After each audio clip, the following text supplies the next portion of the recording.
کہ ہمارے نبی کریم صلی اللہ علیہ وسلم کی امت میں بعض اولیاء اور ائمہ اور بزرگ ایسے گزرے جن کی مجلسوں کے اندر انسانوں کے اندر جن بیٹھے ہوتے تھے، کہ جنات نبی کریم صلی اللہ علیہ وسلم کی مکمل شریعت کے مکلف ہیں۔ کتنے ہزاروں سال گزر گئے ہوں گے، جنات کی عمر بہت لمبی ہوتی ہے۔ بہرحال تفسیروں میں لکھا ہے کہ جنات مکلف ہیں، ان جنوں میں جو کافر ہیں وہ دوزخ میں جائیں گے اور جو مومن ہیں وہ جنت میں جائیں گے۔ یعنی جب قابیل نے حابیل کو قتل کیا تھا وہاں پر میں موجود تھا، اس میں میں شامل تھا، حضرت نوح علیہ السلام والے معاملے میں تھا، کیا میری اب توبہ قبول ہو سکتی؟ بے شک میں ان پر بعد میں ایمان لے آیا تھا۔ علامہ احمد بن حجر حیتمی مکی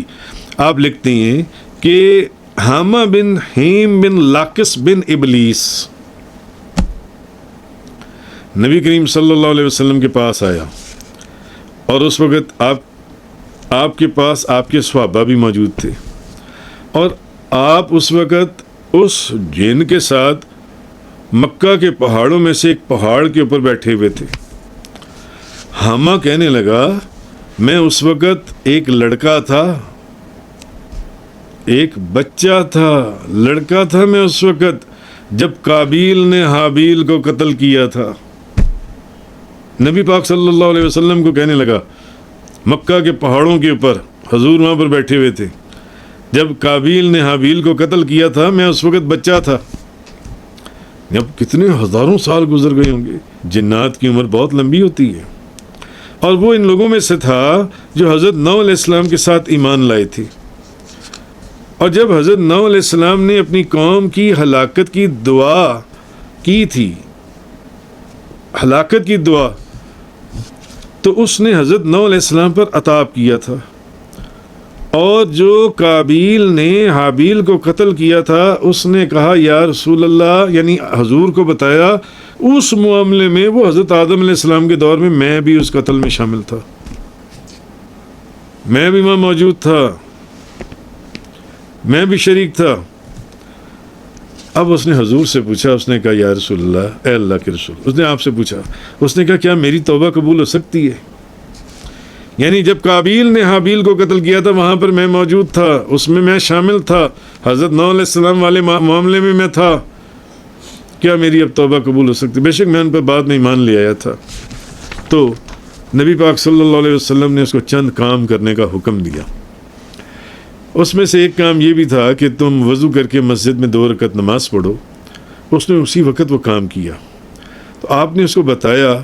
تو جب اس نے وضو کر کے 2 رکعت نفل نماز پڑھ لی، 2 رکعت نماز پڑھ لی، تو آپ نے اس کو بتایا حامہ کو، اس نے کہا کہ آسمان سے تمہاری توبہ قبول ہو گئی ہے، آسمان سے تمہاری توبہ نازل ہو گئی ہے۔ 1 سال تک وہ سجدے میں پڑا رہا اس بات کو سن کر، اور حضرت وہ ان لوگوں میں سے تھا جو حضرت ہود علیہ السلام پر ایمان لایا، وہ ہود علیہ السلام پر بھی ایمان لایا تھا، اور نوح علیہ السلام کی طرح اس نے ہود پر بھی عطاب کیا تھا، اور اس نے حضرت یعقوب علیہ السلام کی بھی زیارت کی تھی، اور وہ حضرت یونس کے نزدیک وہ امین تھا، اور وہ لوگوں کو دوائیں دیا کرتا تھا حضرت یونس علیہ السلام کے دور میں۔ پھر اس نے حضرت موسیٰ علیہ السلام کے دور میں ان سے بھی ملاقات کی تھی، اتنی اس کی عمر تھی، اور پھر حضرت موسیٰ علیہ السلام نے اس کو تورات کی تعلیم دی تھی، اور حضرت موسیٰ علیہ السلام نے اس کو حکم دیا تھا کہ اگر تمہاری حضرت عیسیٰ علیہ السلام سے ملاقات ہو، یعنی اس وقت تک تم زندہ ہو، تو وہ انہیں حضرت موسیٰ علیہ السلام کا سلام پہنچا دے۔ عیسیٰ علیہ السلام کو کہنا کہ موسیٰ علیہ السلام تمہیں سلام دیتے تھے،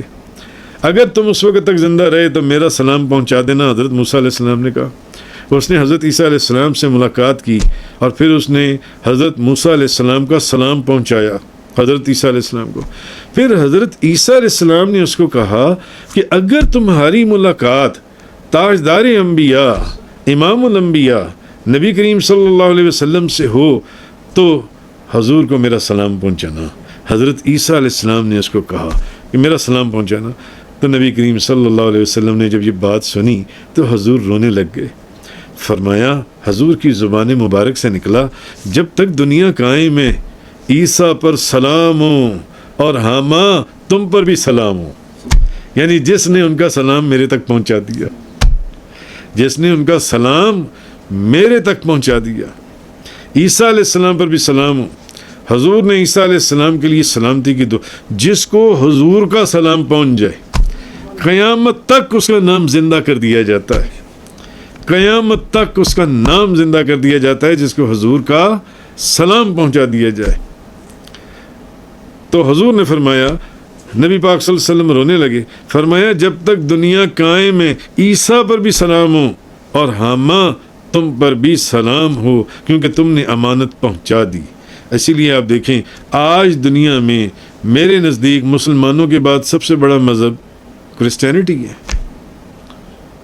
ایک یورپ کے ہی 29 ملک دیکھ لیں، سارے کرسچنس،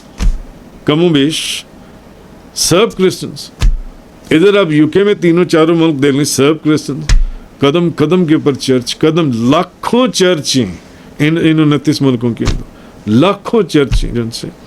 میں سمجھتا ہوں کہ یہ نبی کریم صلی اللہ علیہ وسلم کی شاید اس دعا کا نتیجہ۔ حضور نے فرمایا کہ عیسیٰ علیہ السلام نے حامہ تمہیں کہا تھا کہ مجھ تک ان کا سلام پہنچا دو، عیسیٰ پر بھی سلام ہو، حامہ تم پر بھی سلام ہو، کیونکہ تم نے امانت پہنچا دی۔ پھر حامہ نے سوال کیا کہ جس طرح حضرت موسیٰ علیہ السلام نے اس کو تورات کی تعلیم دی تھی، یا رسول اللہ آپ اس کو قرآن کی تعلیم دے دیں۔ تو آپ نے اس کو کچھ صورتیں جو آتی ہیں، آپ نے ان کو وہ صورتیں، سورۃ الکوثر، سورۃ الاخلاص، معوذتین اور سورۃ الواقعہ وغیرہ، آپ نے اس کو وجہ سے اس کی تعلیم دی اور فرمایا اے حامہ تم اپنی حاجت پیش کرو اور ہماری زیارت کو ترک نہ کرنا۔ بہرحال تفسیروں میں لکھا ہے کہ جنات مکلف ہیں، ان جنوں میں جو کافر ہیں وہ دوزخ میں جائیں گے اور جو مومن ہیں وہ جنت میں جائیں گے۔ اور نبی کریم جنات جو ہیں، یہ نبی کریم بعض فتاوی جات میں بھی لکھا ہے کہ جنات نبی کریم صلی اللہ علیہ وسلم کی مکمل شریعت کے مکلف ہیں،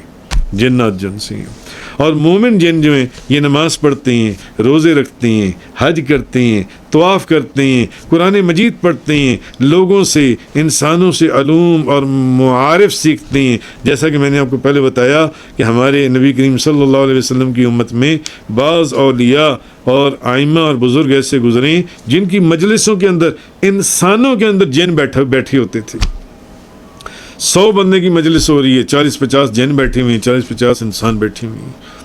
انسانوں کے اندر جن بیٹھتے تھے، اور کیونکہ جن نماز بھی پڑھتے ہیں، روزے بھی رکھتے ہیں، حج بھی کرتے ہیں، طواف بھی کرتے ہیں، قرآن بھی پڑھتے ہیں، اور انسانوں سے، اولیاء اللہ سے، علماء سے علوم اور معارف سیکھتے ہیں، اگرچہ انسانوں کو اس کا پتہ نہیں ہے۔